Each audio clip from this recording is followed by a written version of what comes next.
Le soleil se lève sur le royaume florissant d'Ndongo, illuminant le majestueux palais royal.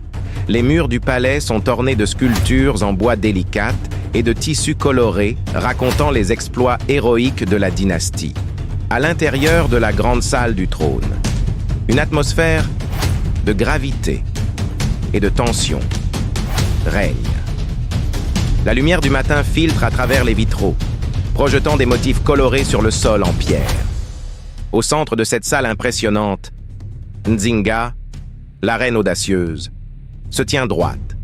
Sa stature imposante, accentuée par une robe royale ornée de perles et de plumes exotiques. Sa couronne, resplendissante, brille avec une intensité calme. Autour d'elle, les conseillers et dignitaires se tiennent en cercle, leur visage marqué par la préoccupation. L'armateur, en cuir renforcé et avec une expression de détermination, se tient prêt à offrir ses conseils. Le sage du conseil, un vieil homme à la barbe longue et grise, regarde Nzinga avec une respectueuse inquiétude. La chef des espions, discrète mais attentive, observe la scène, prête à partager ses informations. Le murmure des discussions s'estompe alors que Nzinga prend la parole, sa voix ferme résonnant dans la grande salle. Nzinga, chers conseillers et dignitaires, notre royaume est confronté à une menace sans précédent. Les envahisseurs étrangers avancent avec une force écrasante, déterminés à nous asservir et à s'emparer de nos terres. Nous devons nous unir pour préparer une défense stratégique. Chaque détail compte et chaque plan doit être minutieusement élaboré. Nous devons prouver que Ndongo est une forteresse invincible. Le sage du conseil, avec une voix tremblante mais empreinte de sagesse, répond « Sage du conseil, Votre Majesté, vos paroles nous inspirent. Nous devons nous préparer non seulement pour le combat physique, mais aussi pour le combat de l'esprit et du cœur. La sagesse dans nos décisions sera tout aussi cruciale que la bravoure sur le champ de bataille. » L'armateur, ajustant son armure, ajoute avec assurance « L'armateur. Nous avons les ressources nécessaires pour équiper nos troupes. J'ai élaboré des plans pour optimiser notre défense. Je suis prêt à les présenter et à discuter des stratégies les plus efficaces. » La chef des espions, avec un regard perçant, intervient. « Chef des espions, je peux fournir des informations détaillées sur les mouvements ennemis. Il est crucial que nous connaissions leurs intentions précises et les moments de leurs attaques pour préparer nos forces.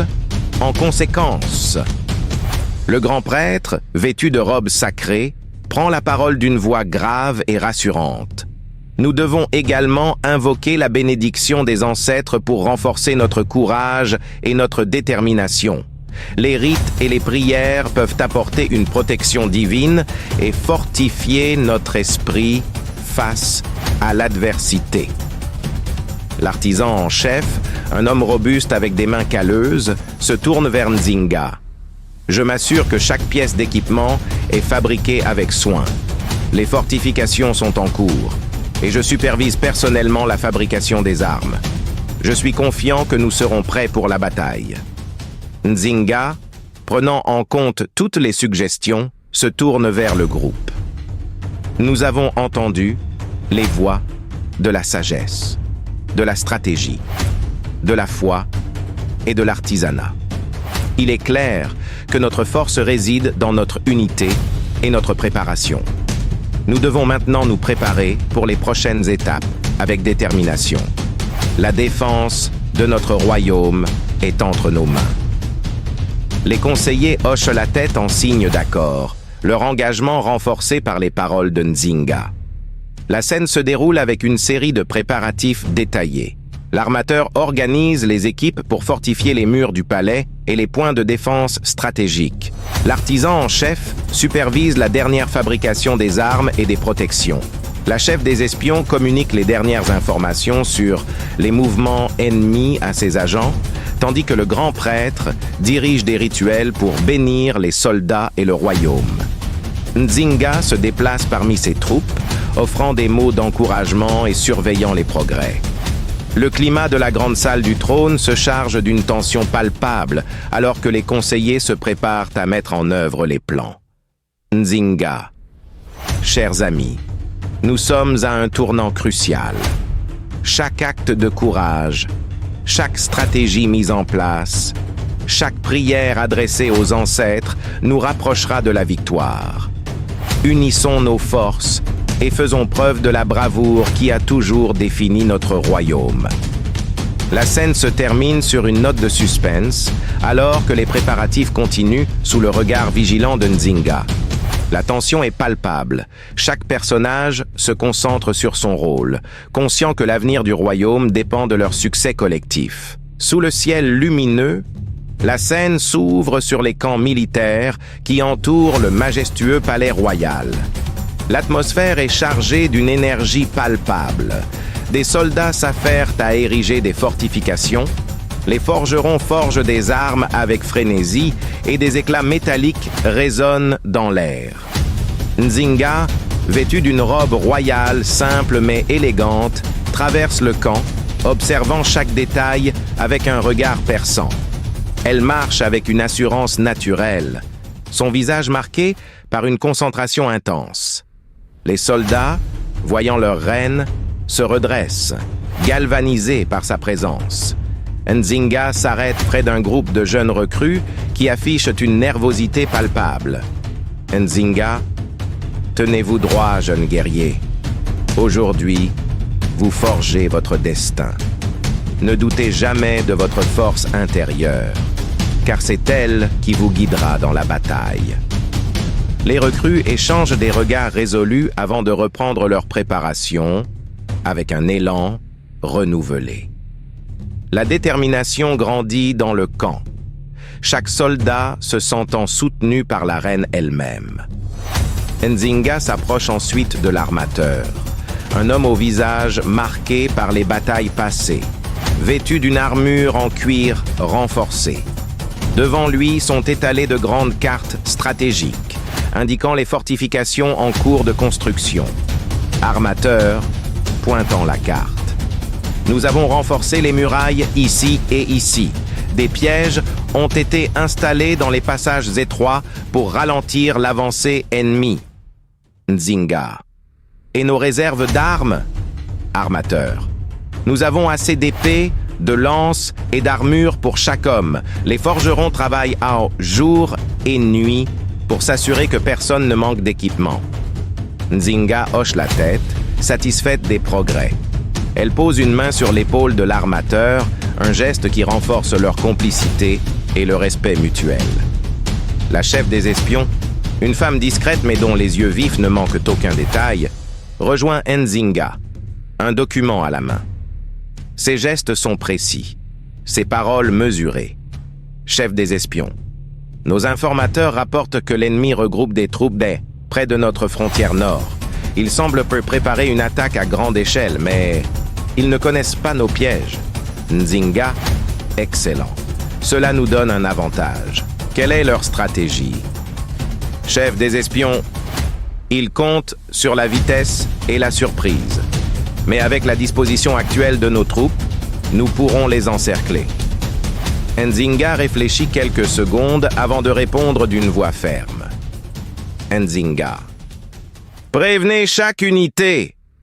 Je veux que nos hommes soient prêts à chaque éventualité. Le sage du conseil, un homme âgé mais dont les yeux brillent d'une sagesse ancestrale, observe silencieusement les préparatifs depuis un coin du camp. Il s'approche lentement de Nzinga, son bâton de bois frappant doucement le sol à chaque pas. Sage du conseil. Votre Majesté, vous avez préparé vos hommes avec soin, mais n'oubliez pas que le cœur d'un guerrier est tout aussi important que son épée. Une armée qui se bat avec conviction est invincible. Nzinga, réfléchissant à ces paroles, je m'assure que chaque soldat comprenne pourquoi il se bat. Leur cœur est aussi fort que notre cause. Les deux échangent un regard profond et Nzinga comprend que le moral de ses troupes sera tout aussi crucial que leurs armes. Nzinga se dirige ensuite vers une plateforme centrale où elle peut s'adresser à l'ensemble de son armée. Les soldats se rassemblent rapidement, impatients d'entendre leurs instructions. Le vent souffle doucement, soulevant les drapeaux ornés des symboles du royaume d'Ndongo. Nzinga. Soldats de Ndongo, aujourd'hui nous nous tenons au bord d'une bataille qui déterminera notre avenir. Ne croyez pas que l'ennemi est invincible. Leur nombre ne peut égaler notre détermination, ni leur force surpasser notre unité. Les soldats, attentifs et en silence, commencent à murmurer entre eux, motivés par chaque mot de leur reine. Nzinga. Nous ne combattons pas seulement pour nos terres, mais pour notre liberté, notre dignité.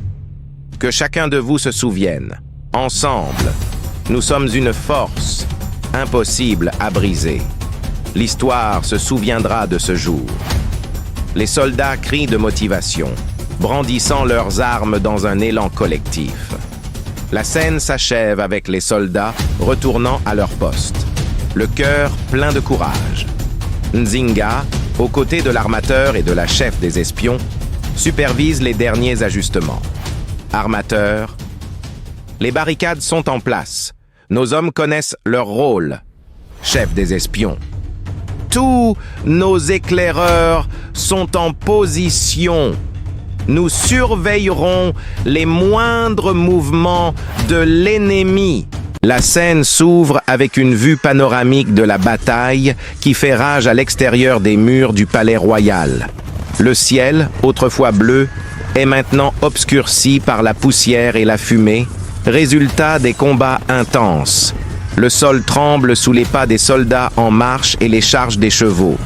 Nzinga, en armure légère mais élégante, se tient à la tête de ses troupes, son épée brillante sous la lumière du soleil voilé. À ses côtés, des généraux et des officiers dirigent leurs hommes. Les envahisseurs étrangers, bien équipés, avancent avec force, mais l'armée de Ndongo, motivée par la présence de leur reine, se tient ferme. Levant son épée, guerriers de Ndongo, c'est maintenant que nous devons être invincibles. Ne laissez aucune brèche dans nos lignes. Défendons chaque centimètre de notre terre avec tout ce que nous avons. Les soldats rugissent de détermination, frappant leurs boucliers en signe de soutien, prêts à affronter l'ennemi. La bataille commence avec fracas, les lignes de front se heurtant dans un choc métallique. Des flèches volent dans l'air, les épées s'entrechoquent et les cris de guerre résonnent. Une attaque inattendue. Alors que la bataille s'intensifie, une nouvelle vague de soldats ennemis, menée par un commandant étranger rusé, tente de contourner les défenses. Nzinga, avec un œil de stratège, remarque cette tentative de percée. Elle s'adresse à l'un de ses meilleurs officiers, le capitaine Bantu, un homme robuste et expérimenté. Nzinga. Capitaine Bantu, ils essaient de nous contourner par l'est. Prenez vos meilleurs hommes et bloquez cette attaque. Capitaine Bantu, avec un salut ferme. À vos ordres, Majesté. Le capitaine Bantu, avec une cinquantaine de soldats d'élite, part rapidement vers l'est pour intercepter l'ennemi. La caméra suit cette petite escouade qui se déplace rapidement à travers les lignes de défense. L'ennemi, pensant trouver une faiblesse, est surpris de voir Bantu et ses hommes prêts à les affronter. Combat intense. Les deux groupes s'affrontent dans un corps-à-corps intense. Le capitaine Bantu se distingue par sa bravoure, menant ses hommes à repousser cette tentative de percée. Les troupes en difficulté. Malgré la résistance des troupes de Ndongo, l'ennemi étranger semble gagner du terrain au centre. Les lignes de défense commencent à fléchir sous la pression croissante. Le chef des espions, toujours attentif, se précipite vers Nzinga pour l'informer de la situation. Chef des espions, essoufflé. Majesté, nos hommes au centre sont en difficulté. L'ennemi concentre toutes ses forces sur ce point, Nzinga serrant les poings. Je refuse de les laisser céder. Prévenez nos archers de concentrer leur feu sur la ligne ennemie. Je m'en charge moi-même.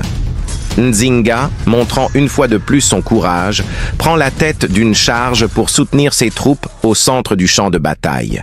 Le bruit des flèches qui sifflent dans l'air se mêle aux cris des soldats, tandis que l'ennemi est repoussé par une pluie d'attaques bien coordonnées. un allié inattendu. Alors que la bataille semble être dans une impasse, un groupe de guerriers venant d'un village voisin, dirigé par un ancien allié de la reine, le chef Kwame, arrive sur le champ de bataille. Kwame est un chef de tribu respecté, connu pour ses talents de guerrier et son esprit tactique.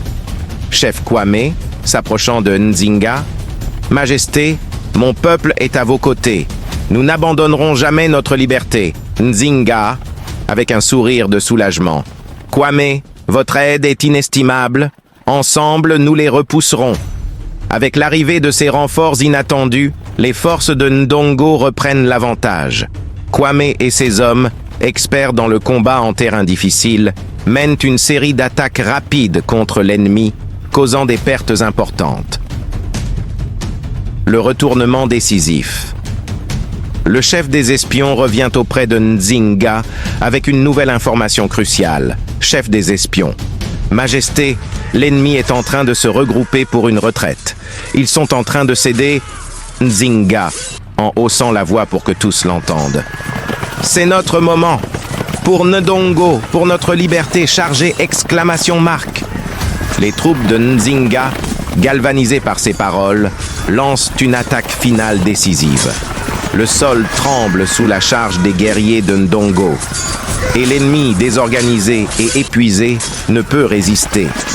Le commandant ennemi tente de rallier ses hommes, mais il est rapidement encerclé.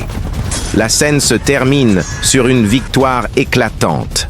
Les envahisseurs étrangers sont en déroute et les soldats de Ndongo célèbrent leur reine et leur liberté. Le soulagement après la tempête. Le champ de bataille est désormais calme. Le soleil descend lentement à l'horizon, enveloppant le paysage dans une lumière dorée. Le sol est jonché d'armes abandonnées, de boucliers brisés et de corps épuisés, mais la vie règne encore. Les troupes de Ndongo, bien que marquées par la bataille, se rassemblent pour compter les survivants et offrir des prières silencieuses pour les pertes. Des femmes et des guérisseurs parcourent le champ de bataille pour soigner les blessés. Nzinga, en tête de ses troupes, observe le terrain avec une expression à la fois soulagée et déterminée. À ses côtés, le capitaine Bantu, couvert de boue et de sang, mais fier de leur victoire, prend un moment pour souffler. Capitaine Bantu, épuisé, mais fier. « Majesté, nous avons réussi.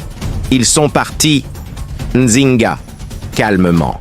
« Grâce à chacun d'entre vous, ce soir, nous rendrons hommage à ceux qui ne sont plus et célébrerons notre liberté retrouvée. » Suspense. Un messager s'approche, l'air grave. Tous les yeux se tournent vers lui, craignant des nouvelles inattendues. Messager haletant. Majesté, un petit groupe d'ennemis tente de se regrouper à l'ouest, mais il semble qu'ils soient en fuite. Nzinga, d'un ton ferme. Laissez-les fuir. Ce jour appartient à Ndongo. La préparation des festivités. Au cœur du palais royal, l'atmosphère est tout autre. Les rues du royaume sont en effervescence. Les artisans et les habitants, ayant appris la victoire, se hâtent pour préparer une célébration digne de leur reine.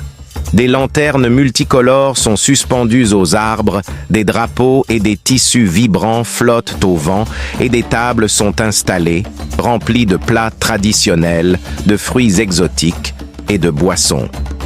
Le chef Kwame, l'allié inattendu, arrive avec son groupe de guerriers. Sa présence apporte une autre couche de joie alors qu'il est accueilli en héros par les habitants. Chef Kwame, serrant la main de Nzinga. Votre Majesté, ce fut un honneur de combattre à vos côtés. Nos villages s'unissent à votre fête. Nzinga, souriant. Vous êtes plus qu'un allié, Kwame. Vous êtes un frère de sang pour Ndongo. Pendant que les préparatifs s'intensifient, le sage du conseil s'entretient avec l'armateur à propos des leçons apprises de cette bataille, parlant d'avenir et de stratégie à long terme pour renforcer le royaume. Sage du conseil, méditatif. Cette victoire n'est que le début. Nous devons nous préparer pour demain, pour les générations futures. L'armateur. Avec Nzinga à notre tête, nous pouvons repousser toute menace à venir. L'hommage aux héros tombés, Avant que la fête ne commence, une cérémonie silencieuse est organisée pour rendre hommage aux guerriers tombés au combat. Nzinga prend la parole, se tenant devant un autel improvisé où les armes de ses compagnons morts sont posées. Nzinga, d'une voix solennelle, « Ceux qui sont tombés aujourd'hui ne sont pas morts en vain. Leur sacrifice nous rappelle ce que signifie être libre. Nous n'oublierons jamais leur courage et leur dévouement. » Les soldats, les conseillers et les habitants se tiennent dans un silence respectueux. Des torches sont allumées, symbolisant la mémoire de ceux qui ne sont plus. Après un instant de silence, un ancien guerrier blessé s'avance et malgré sa douleur, se met à chanter un chant traditionnel en hommage aux héros. Peu à peu, les voix de tout le royaume se joignent à lui, créant un moment puissant et émotionnel. La célébration de la victoire. La nuit est tombée et la fête commence enfin. Les tambours résonnent dans tout le royaume, marquant le début des danses traditionnelles. Les femmes et les hommes, en tenues colorées, dansent autour du feu, symbolisant la renaissance du royaume après la victoire. Les sourires et les rires fusent. Nzinga est sur une estrade, entourée de ses conseillers, mais elle descend pour se mêler à son peuple. Elle danse, libre, avec eux, une reine proche des siens. Le capitaine Bantou et le chef Kwame dansent également, leur mouvement montrant la légèreté d'une victoire durement remportée. Capitaine Bantou, riant, « Il y a longtemps que je n'avais pas vu une telle fête. » Chef Kwame, souriant, « La liberté a un goût doux, surtout après une bataille comme celle-ci. » Le sage du conseil, quant à lui, observe avec satisfaction cette scène de bonheur, murmurant une prière de gratitude pour la paix qui règne à nouveau. Le moment culminant de la fête est marqué par un feu d'artifice magnifique. Des éclats de lumière colorés illuminent le ciel nocturne, accompagnant les cris de joie et les applaudissements de la foule. Les feux d'artifice éclatent dans un spectacle éblouissant, symbolisant la victoire et la liberté.